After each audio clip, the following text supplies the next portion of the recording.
Cerca de 27 milhões de brasileiros com 14 anos ou mais fumam cigarro convencional ou vape, os cigarros eletrônicos.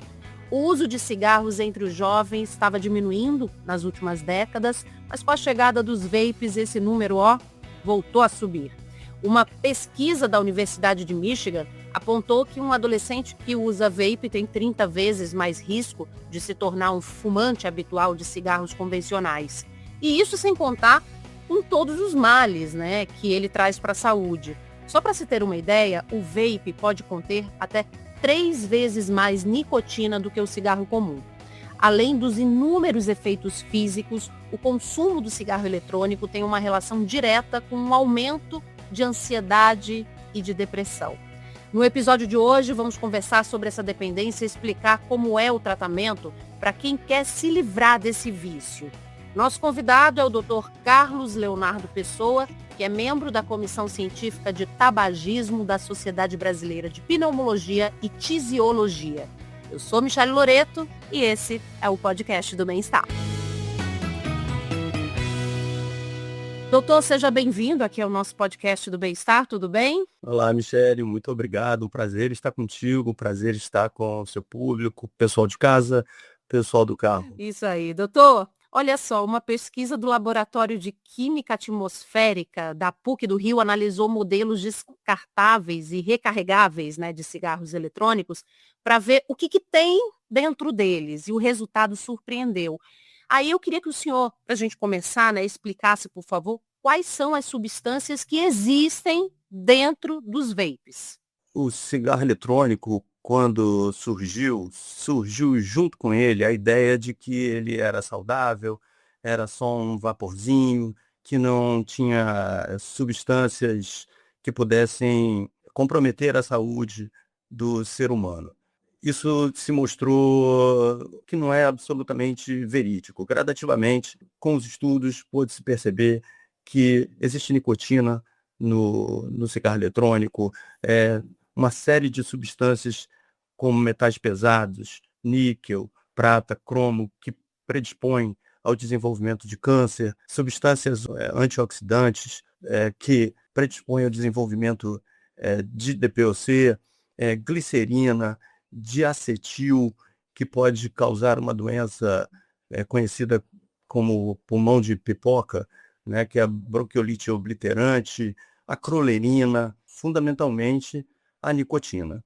Como você disse, a quantidade de nicotina nos vapes são quantidades muito superiores à do cigarro convencional, o que acaba por determinar dependência mais rápida e mais agressiva.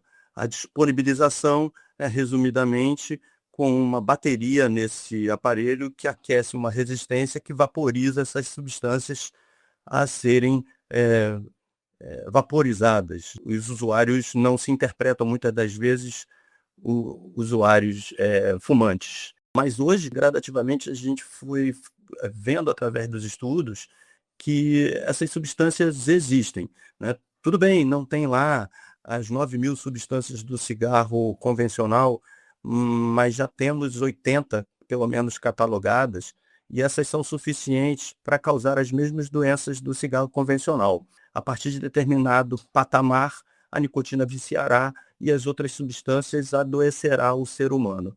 Então, a grosso modo, não tem muita diferença entre tomar 3 copos de veneno ou tomar 1 copo de veneno.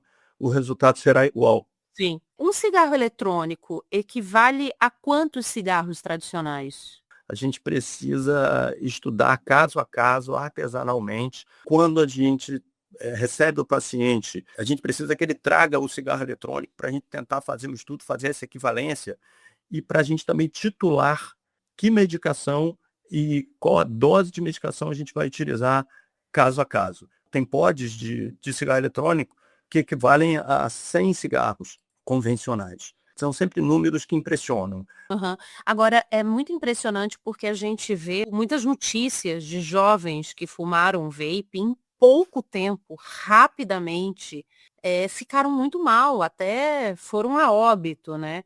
Coisa que a gente vê a pessoa que fuma cigarro tradicional há 30 anos, há 40 anos, de repente o jovem está ali fumando há pouquíssimo tempo e tem o pulmão destruído, tem a vida inclusive destruída, né. Sim, Michele, é verdade. O problema, do cigarro eletrônico número um é a quantidade de nicotina que existe dentro dele. São sempre quantidades muito superiores ao do cigarro convencional. A diferença do cigarro eletrônico para convencional nesse aspecto é que o cigarro eletrônico vai, se mostrando, através da sua composição, potencial causador de doenças, causadas pelo cigarro convencional e doenças outras que, como você disse, não são causadas pelo cigarro convencional ou leva décadas para o cigarro convencional causar. Além dos aspectos físicos, tem pesquisas, inclusive, que estão mostrando a relação do vape com a ansiedade, com a depressão. E aí, pensando que os grandes usuários de vape são adolescentes, são jovens, né?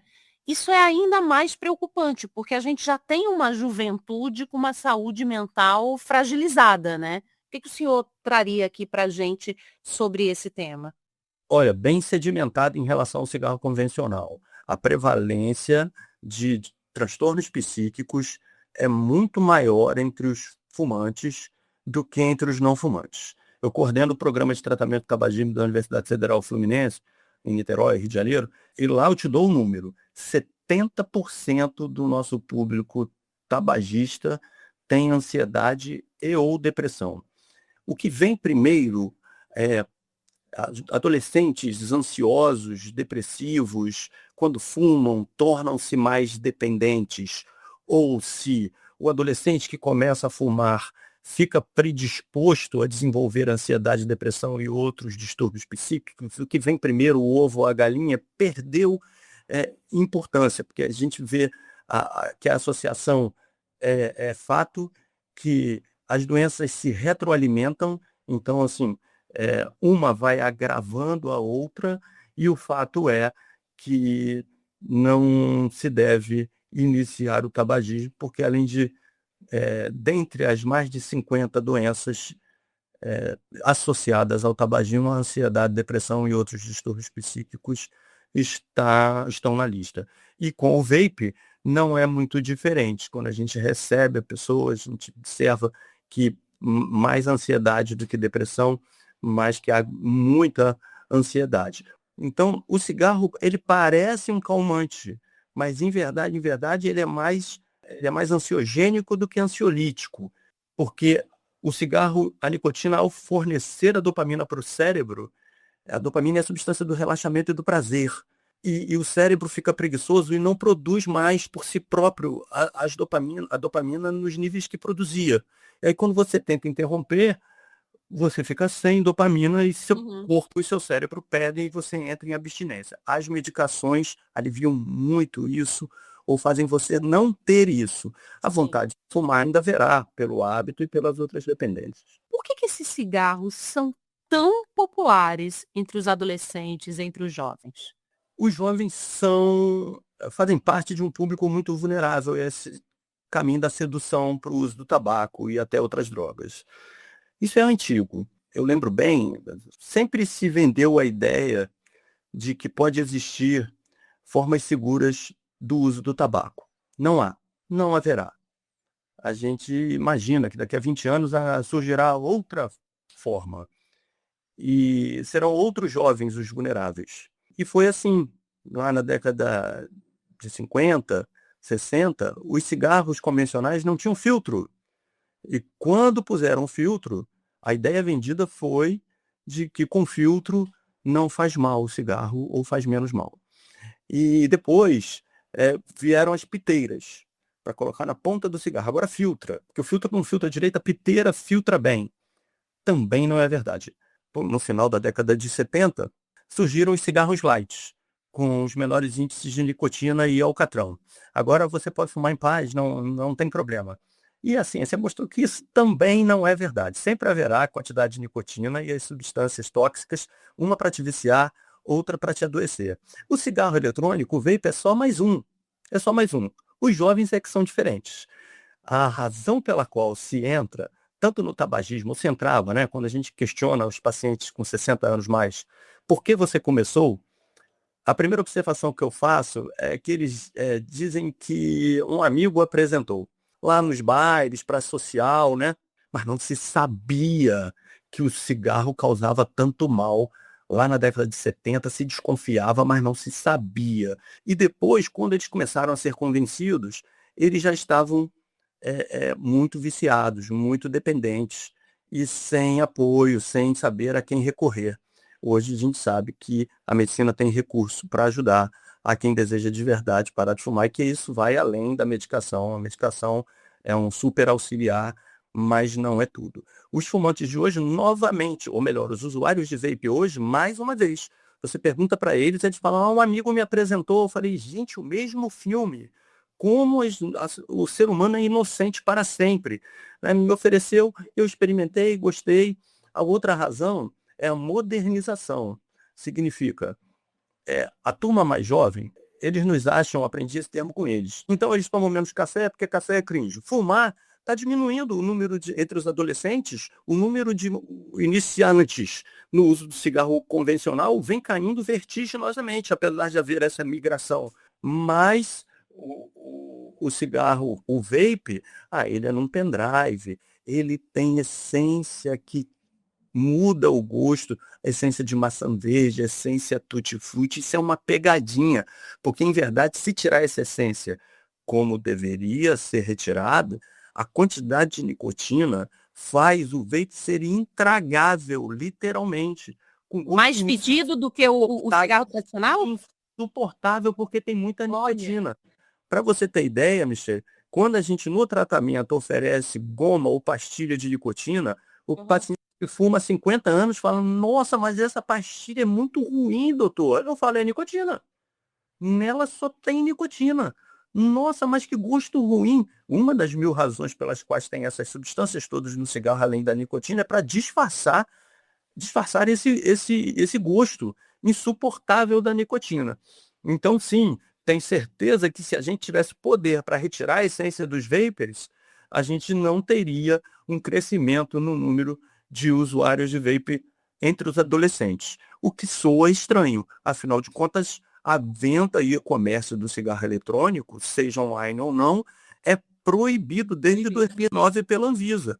Pois é, essa pesquisa, né, que eu falei ali no começo da Universidade de Michigan, que mostra que quem usa o vape tem um risco 30 vezes maior de ir para o cringe, né, de ir para o cigarro tradicional. Isso, inclusive, fez cair por terra, né, a defesa da indústria tabagista para a regulamentação dos vapes aqui no Brasil, porque seria uma boa estratégia, né, para quem quer parar de fumar. Ou seja, eu me lembro que lá atrás eu conheci, eu tinha amigos, tal, que conhecidos que falavam isso. "Ah, eu vou deixar de fumar, porque eu estou fumando vape". E eu falava: "Poxa, já estão mostrando que isso não dá certo". E agora está comprovado mais do que nunca de que não vai adiantar, né, doutor? Ou vai se associar as duas formas de uso de nicotina. Recentemente divulgado o levantamento nacional sobre o uso de drogas pelo uso de álcool e nicotina, né, o LENAD, mostrou que 2% da população já usa as duas formas de nicotina. Agora vamos imaginar, Michele, fazer um exercício de que você passaria do cigarro convencional para o vape e depois interromperia. Não vai interromper, ele é mais viciante. Não funciona. Agora, vamos imaginar que o vape fosse tratamento para parar de fumar. Quem prescreveria esse medicamento, meu Deus? Os médicos. Onde se venderia essa medicação? Na farmácia. E o vape, ele não é absolutamente, no rol da Anvisa, avaliado como remédio. E outro ponto também que as pessoas sempre comentam é sobre a legalização. Não é melhor vender impostos regulamentados para as pessoas poderem comprar na legalidade? Outros países já fizeram isso e o número de usuários de vapers explodiu, muito superior ao do Brasil. Segundo ponto, o público que compra frequentemente tem entre 14 e 17 anos. Esse público não poderia comprar legalmente nessa loja. Aconteceria o que acontece nos Estados Unidos. As marcas mais vendidas são as do câmbio negro. mesmo com a legalização por lá. Então, só há um caminho, é não iniciar, e se você iniciou e não está viciado, interrompa na próxima festa do final de semana. Não, nessa festa eu não vou usar, na outra também não vou usar e parei. Ou, não estou conseguindo ir para a festa e não usar. Será que eu estou dependente? É provável. Pede ajuda. A gente está treinando há muitos anos para receber pessoas usuárias de cigarro eletrônico, cigarro comum, cigarro convencional. E, claro, grande parte desse conhecimento que nós adquirimos, a experiência serve-nos para auxiliar os usuários do cigarro convencional. Os pediatras estão bastante atentos, porque o desenvolvimento de asma e a gravidade de asma e a dificuldade de controle de asma é mais precoce no usuário do cigarro eletrônico. Então, quando eles começam a ter dificuldade no tratamento da asma, etc., eles investigam. E muitos pais falam, meu filho está usando isso, eu nem imaginava. Nem imaginava que tem cheiro, né? Ainda tem essa dificuldade. Fica muito claro, né, doutor, com tudo que o senhor falou, que o posicionamento da Sociedade Brasileira de Pneumologia, então, é contra essa legalização, né, da venda, né, dos vapes. E aí a gente tem também a questão que a remoção dos conteúdos ilegais sobre vape na internet, ela foi determinada, né, pela Secretaria Nacional do Consumidor, do Ministério da Justiça e Segurança Pública. O que mais seria necessário? Eu ganho liberdade para opinar assim, sem ciência, né? O que você faria, Leonardo? A primeira coisa seria uma divulgação em massa a respeito do tema nas redes de TV aberta.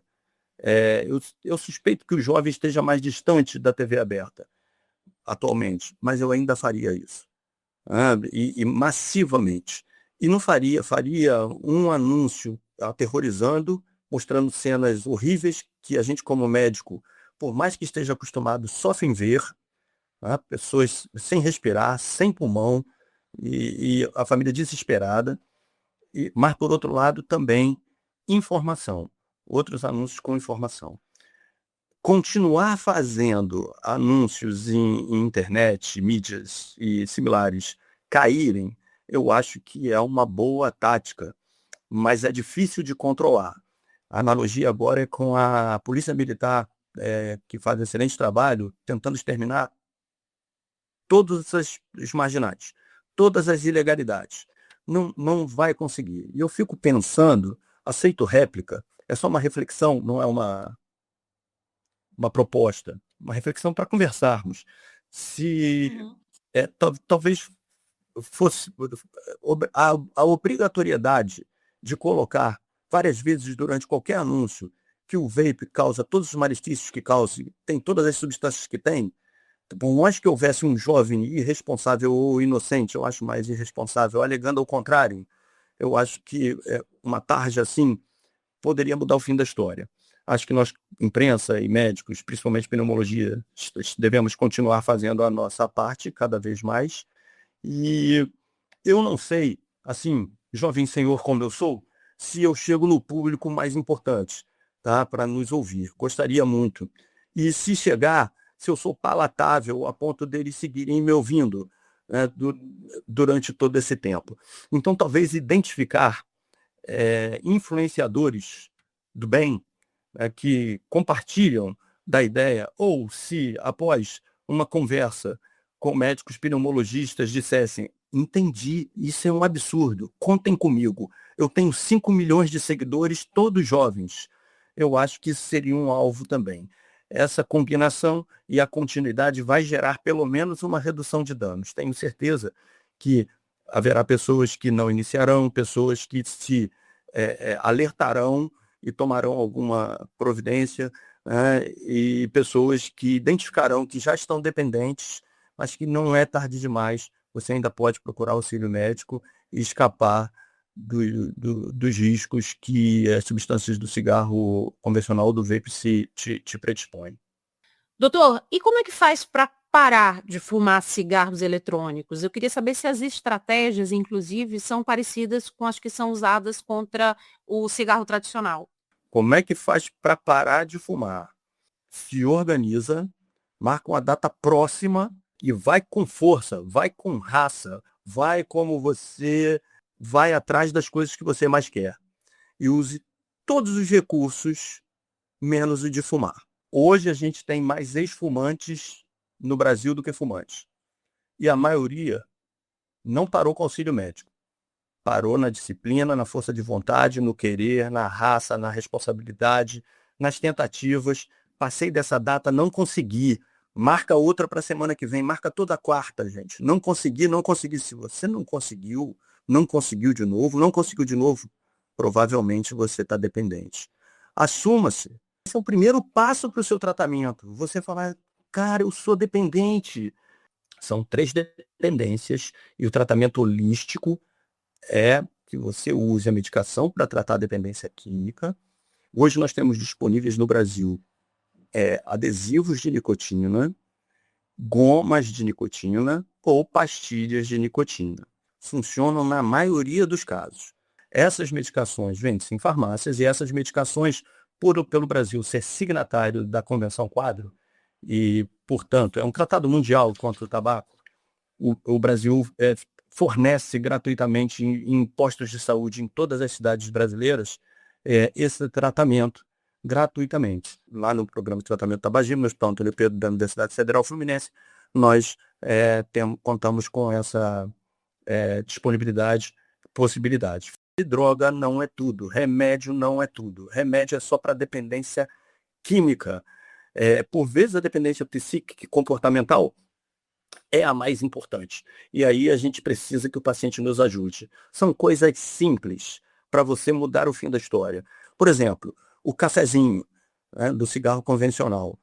Ideal, evite o café. Ah, doutor, eu não quero evitar o café, eu gosto de café. Prepare-se para tomar seu café e prepare-se para imediatamente depois dali não ser cigarro, ser corrido ao banheiro, escovar os dentes, tomar água, lavar a boca e talvez botar uma goma de nicotina para uso depois, né? Porque você vai dissociar o café do cigarro.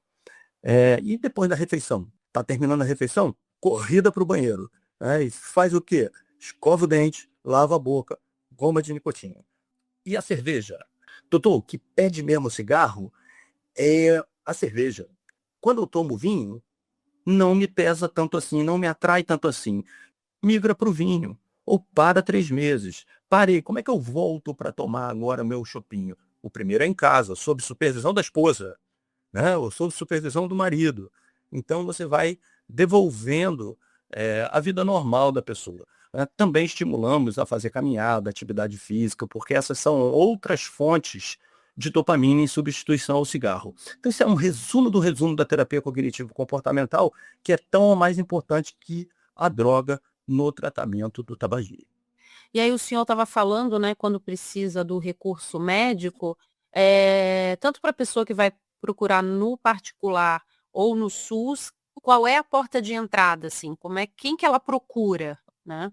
Qual médico, qual especialidade, enfim, Olha, tem essa abertura no Brasil inteiro também? tem essa abertura no Brasil inteiro. Então, quando você chega no posto de saúde perto da sua casa e fala, vocês têm tratamento de tabagismo aqui? Ele vai falar, temos sim. Preencha essa ficha, que tem uma fila. O povo quer parar de fumar, Michele. Agora mando um recado para você que ainda não entrou nessa fila. Vamos lá, tá todo mundo na fila esperando ser chamado. Eu trato frequentemente o último fumante da família, o último fumante do grupo de amigos, está todo mundo parando, né? O cigarro eletrônico, a verdade, é outra história. Ou o posto de saúde vai te dizer, aqui não, mas tem no outro posto de saúde a colar.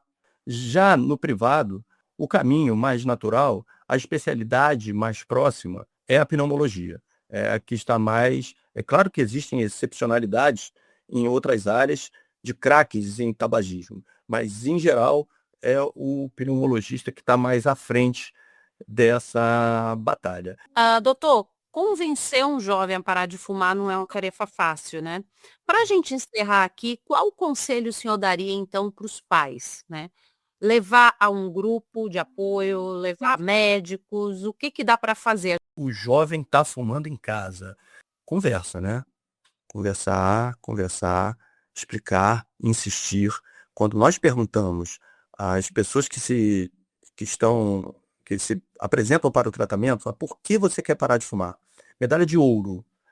preocupação com a saúde no futuro. Medalha de prata, preocupação com a saúde agora, já está dando ruim. Medalha de bronze, filhos, irmãos, pais, namorada pedem. Pessoas queridas pedem. Então, sim, você não precisa perturbar o tempo todo. Mude de tática, converse, uma hora brigue, outra hora chantageie, outra hora chore, outra hora... Mas tente auxiliar para a interrupção espontânea. Se isso não acontece, mude o papo. Olha só, eu quero que você se aculture aqui do meu lado e vá somando informações e estímulos. Quando você consegue levá-lo para diante de um pneumologista, já é uma super vitória. Dr. Carlos Leonardo Pessoa, muito obrigada pela sua participação, por informações tão importantes aqui no nosso podcast. Vamos, Michele, eu que agradeço. Foi de verdade um prazer e espero que a gente possa ter contribuído para todos terem um pouquinho mais de informações e que a gente tenha sensibilizado, jovens ou não, a procurar se cuidar em todos os aspectos, inclusive não iniciando ou interrompendo o uso, de qualquer forma de uso de nicotina. Foi um prazer. Prazer foi nosso, doutor. Muito obrigada também a você que acompanha o nosso podcast do Bem-Estar. Você pode compartilhar esse podcast aí com alguém que precisa ouvir, hein? E já coloca o sininho aí, porque toda quarta-feira tem assunto novo e você já vai saber que tem podcast novo no Pedaço do Bem-Estar.